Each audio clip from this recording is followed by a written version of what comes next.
স্থানীয় সংবাদ শুনছেন Birbhum news TV YouTube channel থেকে। আজকের বিশেষ খবর। রাজ্য সরকার সরকারি কর্মচারী, শিক্ষক ও অশিক্ষক কর্মী এবং পেনশনভোগীদের জন্য আরও এক কিস্তি মহার্ঘ ভাতা ঘোষণা করেছে। কার্যকর হবে আগামী 1 জানুয়ারি থেকে। বিরোধী দলনেতা শুভেন্দু অধিকারী বলেছেন, কেন্দ্রীয় সরকারি কর্মচারীদের তুলনায় এই ঘোষণা কিছুই নয়। মুখ্যমন্ত্রী মমতা বন্দ্যোপাধ্যায়ের বাড়তি মহার্ঘ ভাতা ঘোষণাকে গুরুত্ব না দিয়ে কর্মচারী সংগঠন সংগ্রামী যৌথ মঞ্চ তাদের নবান্ন অবস্থান কর্মসূচি অব্যাহত থাকবে বলে জানিয়েছে। আগামী বছরের শুরু থেকেই দেউচা পাচামি খনি থেকে খননের কাজ আরম্ভ হবে। টেট পরীক্ষার জন্য আগামী রবিবার অতিরিক্ত বাস ও মেট্রো চলবে। আইএসএল ফুটবলে আজ ইস্টবেঙ্গল যুবভারতী ক্রীড়াঙ্গনে ওড়িশা এফসির মুখোমুখি হচ্ছে। আসছি বিস্তারিত খবরে। রাজ্য সরকার সরকারি কর্মচারী, শিক্ষক ও অশিক্ষক কর্মীদের জন্য আরও এক কিস্তি মহার্ঘ ভাতা ঘোষণা করেছে। পেনশনভোগীরাও এই মহার্ঘ ভাতা পাবেন। মুখ্যমন্ত্রী মমতা বন্দ্যোপাধ্যায় গতকাল কলকাতার পার্ক স্ট্রিটে বড়দিনের উৎসব উদ্বোধন করতে এসে বলেন, আগামী 1 জানুয়ারি থেকে রাজ্যের 14.5 লক্ষ সরকারি, আধা সরকারি কর্মচারী, শিক্ষক, পেনশনভোগী আরও 4% হারে মহার্ঘ ভাতা পাবেন। এর ফলে রাজ্য সরকারের বছরে অতিরিক্ত 2,755 কোটি টাকা খরচ হবে বলে তিনি জানিয়েছেন। 4% DA from 1st January 24 to around 14 lakhs government employees, teaching and non-teaching staff of all school, colleges and universities, employees of all statutory undertakings and parastatals and pensionaries সবাই কিন্তু এটা পাবে। কারণ আমাদের কর্মচারীরা দিনরাত পরিশ্রম করে, তাই তাদের ভালো ভেবেই আরো 4% দিয়ে বাড়ানো হলো। এটা 1 জানুয়ারি থেকে কার্যকরী হবে। Happy new year gift. এই ঘোষণার ফলে কেন্দ্রের সঙ্গে রাজ্য সরকারি কর্মচারীদের মহার্ঘ ভাতার ফারাক বেড়ে হলো 36%। কেন্দ্রীয় সরকার মহার্ঘ ভাতা দিতে বাধ্য হলেও রাজ্য সরকারের কাছে তা বাধ্যতামূলক নয় বলে মুখ্যমন্ত্রী জানান। তিনি বলেন, ষষ্ঠ পে কমিশনের সুপারিশ মেনে গত 3 বছরে 6% মহার্ঘ ভাতা দিতে রাজ্য সরকার 2,52,000 কোটি টাকা খরচ করেছে। এক সরকারি প্রেস বিবৃতিতে বলা হয়েছে, এবারের 4% বৃদ্ধির ফলে মোট 10% মহার্ঘ ভাতা দিতে রাজ্য সরকারের বছরে অতিরিক্ত মোট 6,888 কোটি টাকা খরচ হবে। রাজ্যের বিরোধী দলনেতা শুভেন্দু অধিকারী রাজ্য সরকারের বাড়তি মহার্ঘ ভাতা ঘোষণাকে কর্মচারীদের ললিপপ দেওয়া বলে মন্তব্য করেছেন। সামাজিক গণমাধ্যম এক্সে শুভেন্দুবাবু লেখেন, কেন্দ্রীয় সরকারের সঙ্গে এ রাজ্যের সরকারি কর্মচারীদের মহার্ঘ ভাতার পার্থক্য বেড়ে দাঁড়িয়েছে 40%। আগামী 1 জানুয়ারি থেকে কেন্দ্রীয় সরকারি কর্মচারীরা আরও বেশি মহার্ঘ ভাতা পাবেন। প্রতি বছর উপভোক্তা মূল্য সূচক অনুযায়ী কেন্দ্রীয় সরকার বছরে 2 বার মহার্ঘ ভাতা ঘোষণা করেন। সেই তুলনায় রাজ্য সরকারের এই ঘোষণা কিছুই নয়। লোকসভা নির্বাচনের আগে রাজ্য সরকারি কর্মচারীদের কিছুটা প্রলোভন দেখানোর চেষ্টা মাত্র। তিনি আরও জানান, মহার্ঘ ভাতা নিয়ে মামলা চলছে, সেই মামলার হাত থেকে নিস্তার পাওয়া এটি একটি প্রচেষ্টা। মুখ্যমন্ত্রী মমতা বন্দ্যোপাধ্যায় আরও 4% মহার্ঘ ভাতা দেওয়ার কথা ঘোষণা করলেও সরকারি কর্মচারীদের যৌথ সংগঠন সংগ্রামী যৌথ মঞ্চ তাদের ঘোষিত কর্মসূচি চালিয়ে যাবে।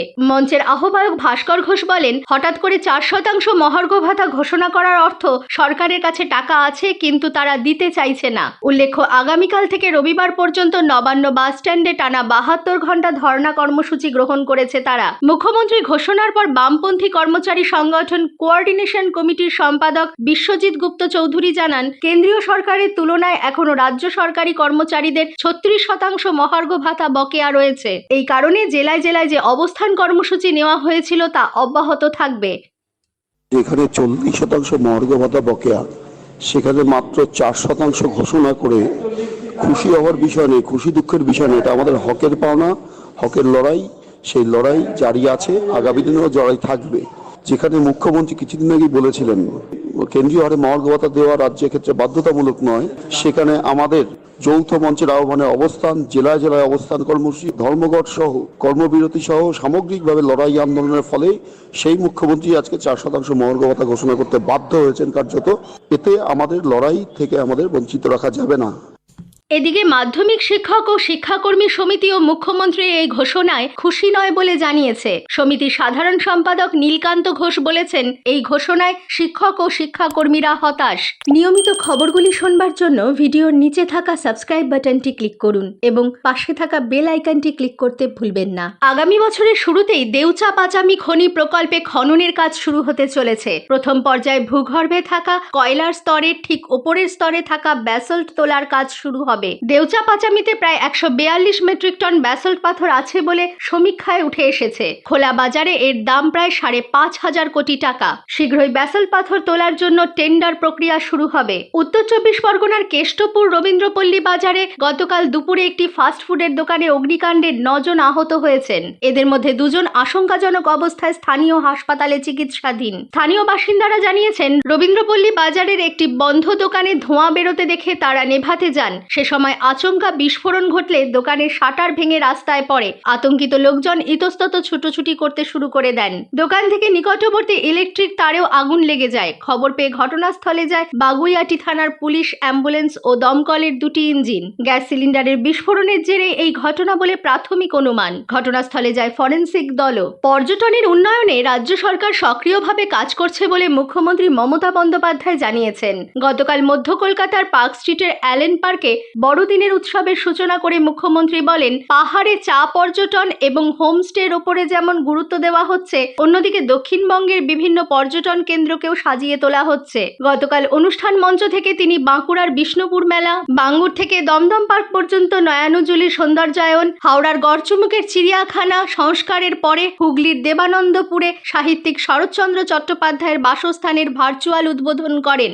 বড়দিন উপলক্ষে কলকাতার বো ব্যারাক ছাড়াও দার্জিলিং, কালিম্পং, আলিপুরদুয়ার, ব্যান্ডেল, বারুইপুরের বিভিন্ন জায়গা সাজিয়ে তোলা হবে বলে তিনি জানান। টেট পরীক্ষার জন্য আগামী রবিবার 24 তারিখ দক্ষিণেশ্বর কবি সুভাষ লাইনে বিশেষ কয়েকটি মেট্রো চলবে। ওই দিন 130টির পরিবর্তে আপ ও ডাউন লাইনে 117টি করে মোট 234টি রেক চালানো হবে। কবি সুভাষ থেকে দক্ষিণেশ্বরগামী প্রথম মেট্রো সকাল 6:50 ছাড়বে। ফিরতি পথের প্রথম মেট্রো সকাল 7টায়। দমদম থেকে কবি সুভাষ রুটে 6:50 এই প্রথম মেট্রো যাত্রা শুরু করবে। রাজ্যের 3 রাষ্ট্রীয় পরিবহন সংস্থাও আগামী রবিবার অতিরিক্ত বাস পরিষেবা দেওয়ার সিদ্ধান্ত নিয়েছে। কলকাতা ও শহরতলি এলাকায় সকাল 9টা থেকে বিকেল 5টা পর্যন্ত যাতে পর্যাপ্ত পরিমাণ সরকারি বাস চলে, সেজন্য পশ্চিমবঙ্গ পরিবহন নিগম WBTCর সমস্ত ডিপো ম্যানেজারকে নির্দেশ পাঠানো হয়েছে। তাতে দূরপাল্লার বাসগুলিকে সমস্ত স্টপেজে দাঁড়ানোর জন্য বলা হয়েছে। বড়দিনে মেট্রো রেলের বিশেষ পরিষেবার পাশাপাশি নিরাপত্তা ব্যবস্থাও জোরদার করা হচ্ছে। মেট্রো রেলের মুখ্য জনসংযোগ আধিকারিক কৌশিক মিত্র জানিয়েছেন, কলকাতা পুলিশের পাশাপাশি মেট্রো রেল কর্তৃপক্ষ নিজস্ব নিরাপত্তা বাহিনী মোতায়েন করেছে এবং অত্যাধুনিক যন্ত্র ব্যবহার করা হচ্ছে। বড়দিনে যারা পার্ক স্ট্রিটে যাবেন তাদের সাথে আছে কলকাতা মেট্রো রেলওয়ে। যারা বড়দিন উদযাপন করার জন্য পার্ক স্ট্রিট, এসপ্লানেড, ময়দান সংলগ্ন এলাকায় যাবেন, তাদের যাতায়াতের সুবিধার্থে 25শে ডিসেম্বর প্রথম মেট্রো পরিষেবা দমদম থেকে শুরু হবে সকাল 8:55। কবি সুভাষ থেকে সারবে সকাল 9টায়। শেষ পরিষেবাটি, যেটা আমরা জানি যে পার্ক স্ট্রিটে মানুষ একটু ঘুরতে রাত হয়ে যায়, সেই কথা মাথায় রেখে রাত 11:10 আমরা কবি সুভাষ এবং দক্ষিণেশ্বর থেকে এই পরিষেবা দিচ্ছি। রাজ্য সরকার 100 দিনের কাজসহ বিভিন্ন কেন্দ্রীয় প্রকল্পে পাওয়া অর্থের হিসাব দিচ্ছে না বলে ফের একবার অভিযোগ করেছেন বিরোধী দলনেতা শুভেন্দু অধিকারী। হিসেব দিলেই পরবর্তী টাকা পাওয়া যাবে বলে তার দাবি। পুরুলিয়ার জয়পুরে গতকাল দলীয় কর্মী সভায় বিরোধী দলনেতা বলেন, বকেয়া নিয়ে শাসক দলের নেতারা অসত্য বলছেন। এই নিয়ে মুখ্যমন্ত্রী দিল্লি সফরকে নিছক নাটক বলে উল্লেখ করে তিনি বলেন, বিজেপি আগামী লোকসভা নির্বাচনে আরামবাগ, ঘাটাল এবং কাথি কেন্দ্রেও জিতবে। দিদি এত দিচ্ছে আর ভোট সব চলিয়া যাইতেছে বিজেপিতে, কেন এমন হইতেছে বলতো না? আর এখন বলছে মোদি বাবা বাঁচাও, সব তো মোদি বাবার টাকা, দিল্লির টাকা। এখন বলছি 100 দিনের টাকা চাই, আবাসের টাকা চাই। দিদিমণি বলছে।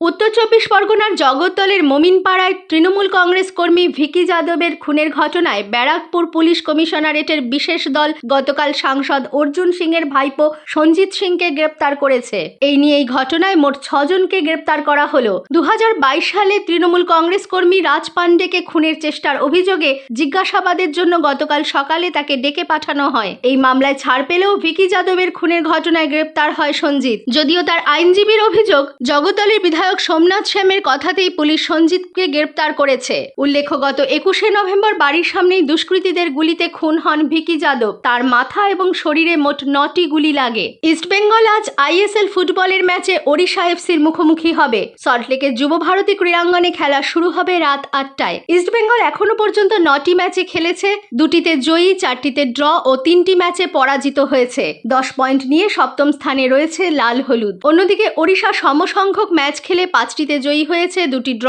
করেছে ও 2টিতে পরাজিত হয়েছে। 17 পয়েন্ট সংগ্রহ করে ওড়িশা পঞ্চম স্থানে রয়েছে। স্থানীয় সংবাদ শেষ হলো।